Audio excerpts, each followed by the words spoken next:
नजरों से बात तेरी गलियों में मोहब्बत होगी। যাই হোক, আমি গান পারি না, এটা একটা বিনোদন জন্য, আর কিছুই না। আর গানও এটা হয়নি, ভুল আছে, ক্ষমার সুন্দর দৃষ্টিতে দেখবেন। শুরু করে দিলাম আজকে রান্না বান্না। কেমন আছেন সবাই? আসসালামু আলাইকুম। প্রথমেই আমি ফ্রাই প্যান বসিয়ে দিয়েছি, আর ফ্রাই প্যানটা যেন হিট হয় তার জন্য রেখে দিয়েছি। তেল দেইনি এখনও, না হয় মাছ উঠবে না, লেগে থাকবে। আর এখানে আমি মাছ নিয়েছি দুটো মাথা, একটি বড় আর একটি ছোট, আর 3 পিস কোলের টুকরা। তো এগুলোর কি পিস বলে, কোলের টুকরা বা পিঠের টুকরা, যাই হোক।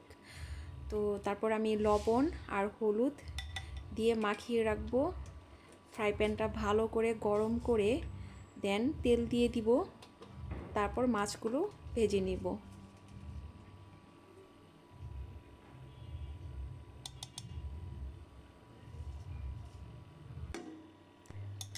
এই যে হলুদ আর লবণ দিয়ে মাছগুলো একটু মাখিয়ে রাখবো। আর ওইদিকে আমার ফ্রাই প্যানটা গরম হয়ে যাচ্ছে, দিয়ে দিব তেল ভাজার জন্য। তেলটা একটু ভালো করে গরম করে নিব। গরম হওয়ার পরে যে মাছগুলো দিয়ে দিব, মাছগুলোকে একটু ভালো করে ভেজে নিব, একটু লাল লাল করে। মাথাগুলোকে আর একটু বেশি ভালো করে ভাজবো, যেহেতু বড় মাথা। আর এখানে একটু মাছের তেল ছিল, একটু তেল সহ তুলে রেখেছিলাম মাছ। তো এই তেলটা জমে আছে, কারণ এখন তো শীত, তার জন্য একটু জমে জমে আছে। তো ভাবলাম এই মাছের সাথে দিয়ে দিই।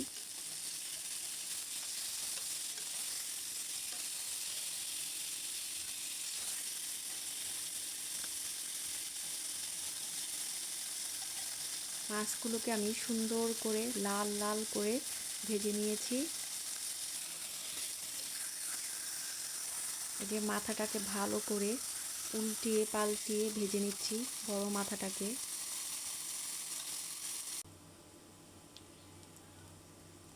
মাছগুলো ভেজে তুলে নিয়েছি। এখন আমি তরকারির জন্য তেল দিয়ে দিয়েছি, আর দিয়েছি পেঁয়াজ, একটু লাল করে ভেজে নিয়েছি। দিয়ে দিলাম আদা রসুন জিরা বাটা। এখন দিয়ে দিব একটু মশলার পানি ছিল আদার, তো আমি সেটা ফেলে না দিয়ে দিয়ে দিচ্ছি তরকারিতে। দিয়ে দিলাম পরিমাণ মতো হলুদ, পরিমাণ মতো মরিচের গুঁড়া, স্বাদ মতো লবণ দিয়ে এখন ভালো করে মশলাটা কষাবো। দিয়ে দিব কাঁচামরিচ। মশলাটা কষিয়ে দিয়ে দিব ফুলকপি, সিম, আলু একসাথে কেটে ধুয়ে পরিষ্কার করে রেখেছি। এখন দিয়ে দিব একটু পানি। সবজি থেকেও পানি উঠবে, কিন্তু ফুলকপি যেহেতু আমি আগে থেকে ভেজে নিইনি বা সিদ্ধ করে নিইনি, তো কষাইতে গেলে একটু পানি লাগবে। এখন আমি ভালো করে মশলার সাথে সবজিটাকে মিশিয়ে নেড়ে ভালো করে ঢেকে দিব। আর আমি সবজিটাকে কষানোর মধ্যেই ভালো করে সিদ্ধ করে নিব, যেন পরে পানি দিয়ে খুব বেশি একটা রান্না করতে না হয়। দিয়ে দিলাম টমেটো একটি। এই যে আমার কিন্তু তরকারিটা হয়ে গিয়েছে। আসলে ভিডিও বড় হয়ে যায় বলে ক্লিপ ছোট করে দিয়েছি, আর পরে আমার কারেন্ট চলে গিয়েছিল, আমি ভিডিও ক্লিপটা নিতে পারিনি। এখন আরেকটি রান্না করব, তা হচ্ছে আলু দিয়ে করলা ভাজি। তো আলহামদুলিল্লাহ, আমি করলা ভাজি করি কিন্তু তিতা হয় না। আর করলাটা আমি একটু সবুজ রাখার চেষ্টা করি, যদিও এখানে আমি হলুদ ইউজ করব, অত বেশি সবুজ থাকবে না, যতটা রাখা যায়। দিয়ে দিলাম স্বাদ মতো লবণ, দিয়ে দিলাম সামান্য একটু হলুদ। এখন আমি একটু নেড়ে দিব, দিয়ে ঢেকে দিব। যেন করলার আলুটা সিদ্ধ হয়ে যায়।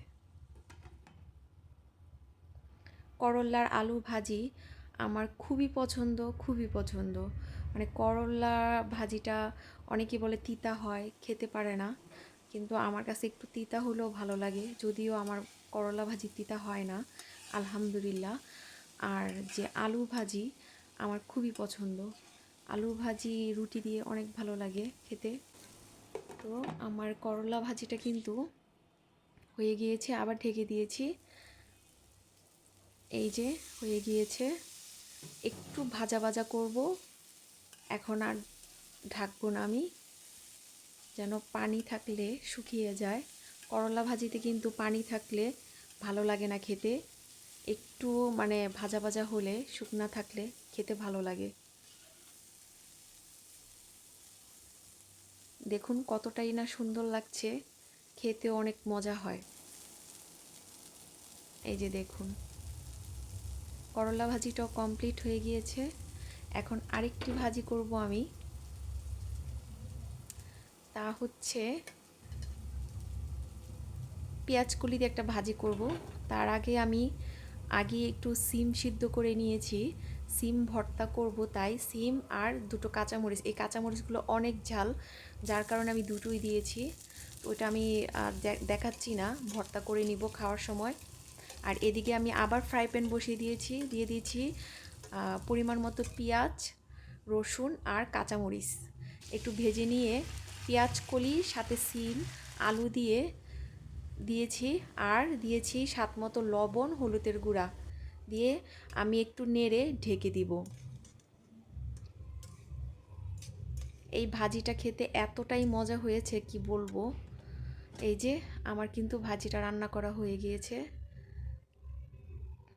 আর একটি ডিম সিদ্ধ করব, এই ডিমটি দিয়েও আমি ভর্তা করব।